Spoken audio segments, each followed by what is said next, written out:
Good morning.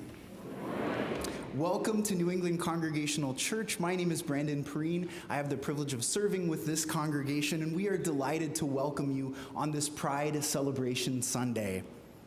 A very special welcome to any who may be guests with us, to those who are from Wesley United Methodist Church and the Unitarian Universalist Society of Geneva. We're grateful to be sharing in this combined experience of worship. A special welcome to the Reverend Scott Hull of Geneva and to Michelle Curiel of Wesley. It's a joy to gather today in solidarity, and we hope that you are glad to be here as well. If you're a guest with us today and you're not a member of one of the other two congregations, we do invite you to share your information with us in the friendship register located in your pew and pass that to your neighbor. Following the service, we invite those planning to march in the Aurora Pride Parade to grab a cup of coffee to go in the narthex and meet in the parking lot or by the parking lot entrance. We will depart between 10:40 and 10:45, though I'm told 10:40 is preferable. And that's when we'll head for the library where the parade begins. If you're not planning to march, you're welcome to stay and enjoy coffee and conversation in the narthex. A big thank you to the folks of Wesley United Methodist Church who are responsible for the delicious, colorful Pride Cakes breakfast this morning.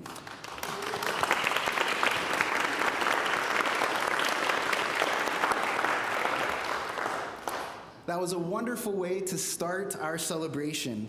We're also grateful for Marcia Foxgrover playing the organ, to our greeters and ushers, and to the AV tech upstairs in the booth. We couldn't do this service without all of you, and so thank you. New England folks, it's not too late to sign up to join the group going to the Juneteenth celebration next Saturday. You can sign up in the marketplace or online. And now remember that no matter who you are or where you are on your journey of life or faith, you are very welcome in this place. Please rise as you are able for our opening hymn.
Good morning.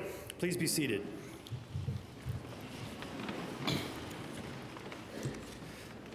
I have a litany for us to work on together, It's been written by Carol Wise, the executive director of the Brethren Mennonite Council for LGBT Interests. I'll read the regular text. Your job is to shout out the bold text. All right, here we go. With feeling.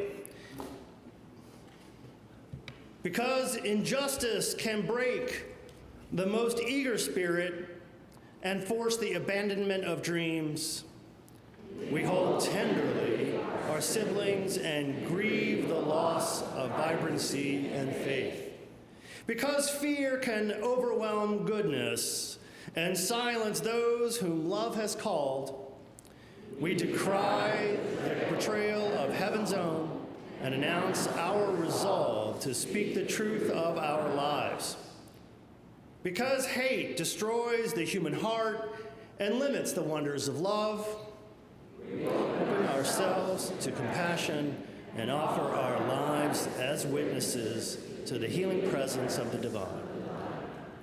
Because complacency gives consent to systems that oppress and harm, we refuse to cede our own to hurtful powers and principalities and dare to dream new creations into being. Because courage in the face of fear and injustice is a holy deed, we celebrate the passion that chooses life in the midst of violence and claims the goodness of human dignity with power and grace. Because hope in a world of complacency and hate is a sacred act of resistance, we stand among the incredible crowd of witnesses and today proclaim, where hatred roars, we will sing of love. Where fear stalks, we will stand with courage. Where bigotry rages, we will call for justice. Where pain overwhelms, we will extend kind comfort. Where systems oppress, we will work for change. Now and ever, now and ever, now and evermore.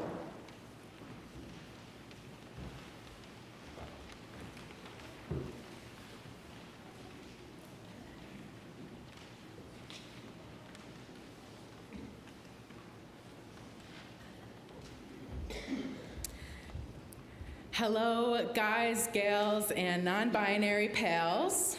Good morning and happy Pride. My name is Michelle Curiel, and I am the Associate Worship Director as well as the Children's Director at Wesley UMC Aurora. So hello to my neighbors at New England. Thank you all for being here today. And let me just start off by saying it has been quite a year since our last Pride Parade. 2002 and just about half of 2023 have been the worst years for queer and trans rights. There has been a record number of anti-LGBTQ bills introduced across the country, the majority of which target trans people. Here's a year-to-date snapshot from the 2023 anti-LGBTQ state legislative activity. Over 520 anti-LGBTQ plus bills have been introduced in state legislatures, which is a record. 220 bills specifically target transgender and non-binary people, also a record. A record of 50 anti-LGBTQ laws have been enacted so far this year, including laws banning gender-affirming care for transgender youth, laws requiring or allowing misgendering of transgender students, laws targeting drag performances, laws creating a license to discriminate, laws censoring school curriculum, including books. So yes, we are scared, we are disgusted, we are angry, we are hurt, we are disappointed, and we are tired by the ways that we have been failed. And I hope today my queer friends feel heard and seen through all of this. So let me make this clear. Hate has no home here. Today, let us recommit ourselves to showing up for our LGBTQ plus community. As a beloved community, when one is hurting, we all hurt. And I believe that this community that has showed up today has not given up. And I believe that we will keep showing up because I know one thing is for certain, and that is love conquers all. My LGBTQ plus family, friends, and neighbors, hear these words. No matter what the world says, you are loved, you are a gift, you are not a mistake. As a community, we are nothing without you. You bring joy and color and life to the spaces that you are in, and we are so grateful for you. So today, we are going to celebrate that. Pride is a celebration of life and freedom, and we will not succumb to the messages of hate. Amen? Amen. We are here. Thank God. Thank each other. Thank yourselves that we are still here. Thank you all for being here today, and happy Pride.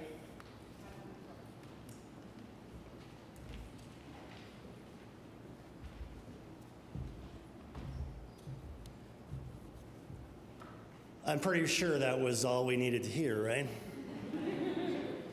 It's really a blessing to be with you all this morning. I'm the Reverend Scott Hall of the Unitarian Universalist Society of Geneva. Being here at the, request, gratitude I have for my colleague, Reverend Brandon, this is an unusual thing, my friends. This is an unusual thing. Getting faith communities together to do anything is unusual. Maybe it was the pancakes. I think sugar is usually a good way to get us together. Coffee and sugar, yeah. Anyway, I'm just grateful for this opportunity to be with you. Mordecai told them to reply to Esther. Do not think that in the king's palace you will escape any more than all the other Jews. For if you keep silent at this time, relief and deliverance will rise for the Jews from another place, but you and your families, your father's family, you and your father's family will perish. Who knows? Perhaps you have come to royal dignity for just such a time as this. For just such a time as this. That was from the book of Esther, chapter 4, verses 13 and 14. In my line of work, this quote comes up a lot. It suggests that there is this plan, and that we have a role in that plan. Unknown to us, but comforting, challenging. And that's great. I like that. But I have to be honest, the idea that this world is the way it is because it is God's plan does rather violence, serious violence to the idea of a powerful and loving God. Instead, I am drawn to the idea that this world is the way it is because I, like Esther, you, like Esther, have something yet to do in it. There is no promise being made that I can fix it, that you can fix it, that we together can fix it. But there is an opportunity, a chance, an invitation that maybe I can help, that I could play a part if I was just bold enough to do it. And it reminds me of my obligation as a human, as a man, as a straight white cis preacher in America today. It's not a lot of power, but I'm reminded nevertheless of the great teacher, Uncle Ben, who once taught us, with great power comes great responsibility. And even without great power, we still have responsibility, don't we? It has always been our obligation as human beings to widen our circles of concern, to do what we can to share the wisdom of our lives, to champion our ideals and the aspirations of our faith, to always push the light of love and truth deeper into every shadow that we find. Such a time as this. As my friend Michelle mentioned, there are a lot of things happening in the national water, if you will. Over 500 bills, she mentioned. 500 bills that, if passed, will limit the ability of American citizens to use pronouns, change their names, read books, teach, learn, invest, perform, work, play, give and receive health care, or just go to the bathroom. It's a lot of bills. It's a lot of bills that will limit freedom, undermine freedom, roll back freedom, legislate away freedom, steal freedom, take freedom away from other Americans. And that's where we are today. But today is Pride Month. This is the day, and this is the time. And so today, I'm asking you to do something bold, something odd, something revolutionary. I'm asking you to do something different. I'm going to ask you to dance, to sing, to march, to vote, and to demand that everyone you know does the same. Because human rights are not up for debate, because the rights of our LGBTQIA plus friends, family, and neighbors are not up for debate, not now, not ever. We know they are worthy just as we know that we are worthy, because we know that each and every one of us was made in the image of God, that each and every one of us carries within us the gifts of grace and love beyond all understanding, that each and every one of us is worthy of life and love and living space, that each and every one of us deserves to live a full life, a robust life, a free life, to flourish with wild abandon, and that we deserve this, just like every other human ever born. And that is why this month today we are going to celebrate. Because that is what 53 years of Pride has taught us. That even now, when our faces and our spaces overflow with ignorance, hate, and oppression, 53 years of Pride says that none of that will ever erase the fact that queer is here to stay and play. We may never defeat them, but we will never not face them. And we will do that today. We will do that later this morning. And we're going to do that over and over and over again. And we'll do it every day with shameless joy, with wasteful love, with wild abandon, with a forest of rainbows, because that is the gift of pride. So happy Pride Month, my friends. Thank you for your witness. Thank you for your presence. Thank you for your love. And thank you for showing up at such a time as this. May God bless you and keep you. Amen.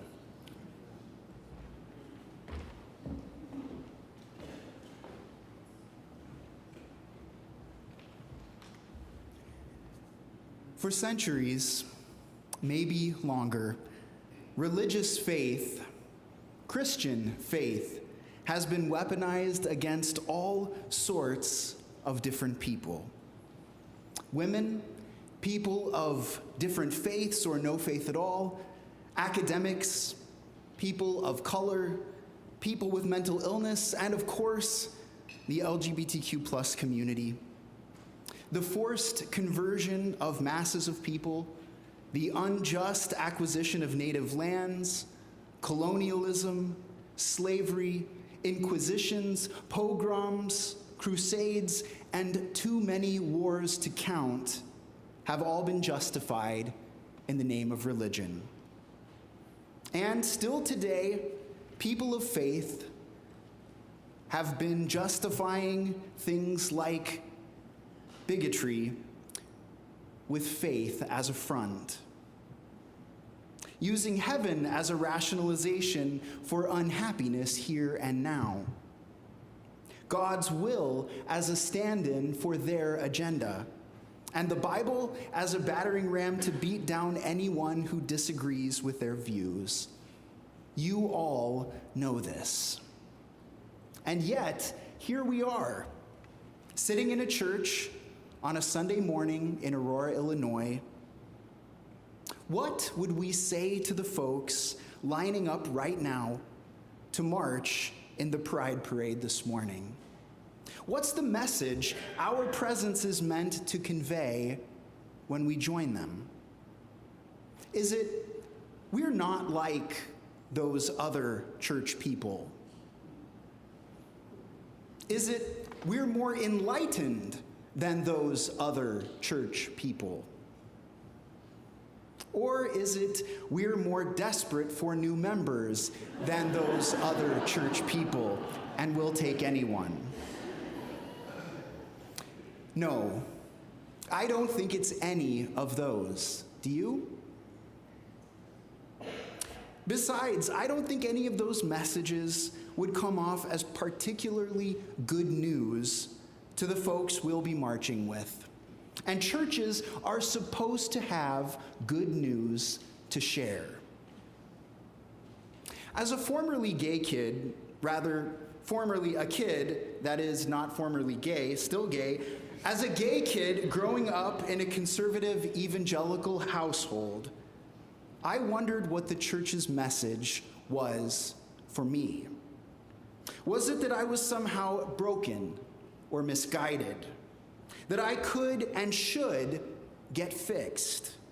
That I was a sinner in the eyes of an angry God? That I was going to hell when I died?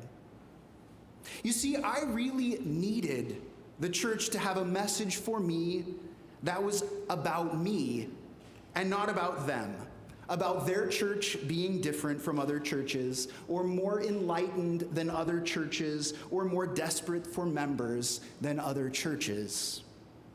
I needed the church to have a message for me, about me. What is our message to all those folks lining up right now to march in the Pride Parade? Because you can be sure they're hearing messages from others. So what's our message for them going to be? As much as I'd like to give you the answer, that really does feel a bit like cheating.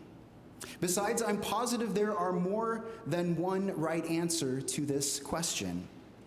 The best I can do today is to share what I want my message for them to be.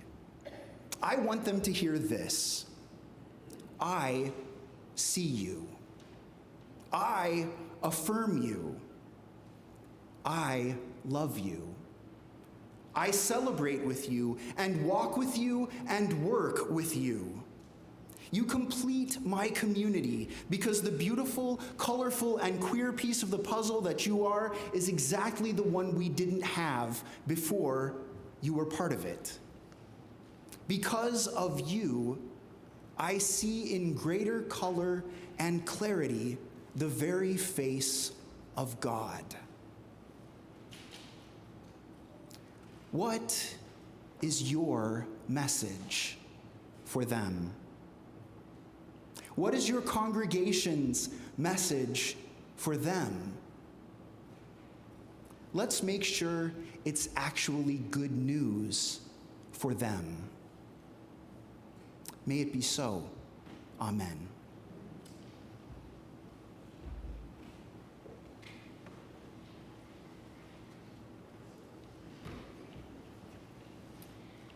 Please rise in body or spirit and join in singing our last hymn. Some of you may know this. If so, sing loudly to help those around you. It's a chorus with a repeated line, and then call and response. And Michelle's going to help me on the responses, so you follow her. So first, let's learn the chorus. It goes, just listen. And actually, it's in an insert in your order of service, but it might be easier just to listen. You gotta put one foot in front of the other and lead with love. One foot in front of the other and lead with love. Try that. You gotta put one foot in front of the other and lead with love. One foot in front of the other and lead with love. It repeats. You gotta put one foot in front of the other and lead with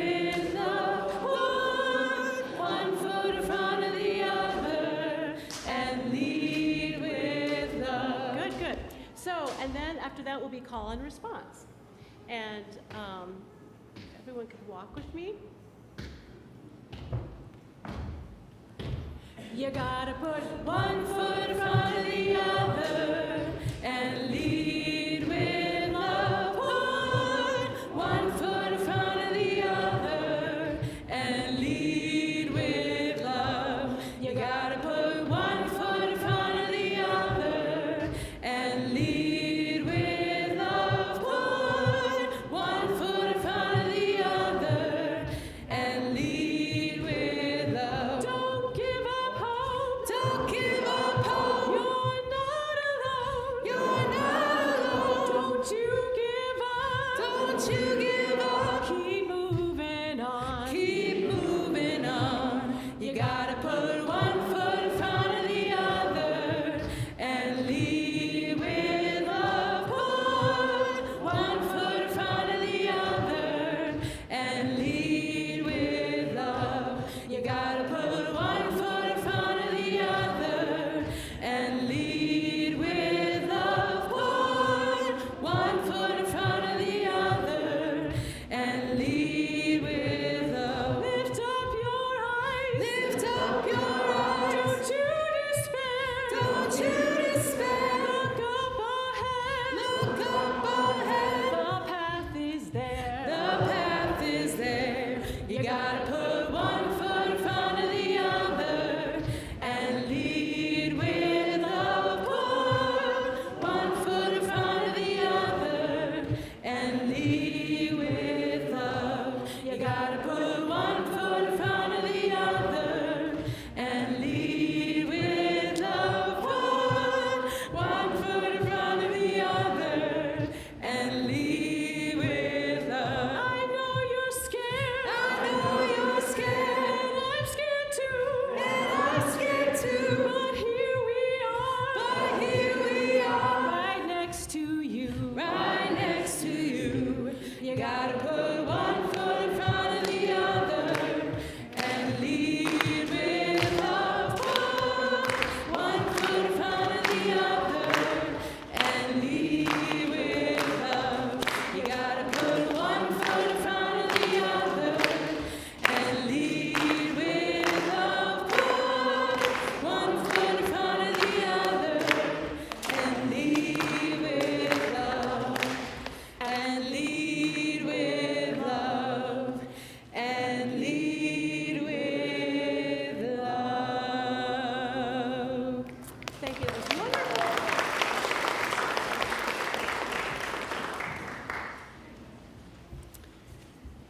And now, dear friends, go forth and share a message of love.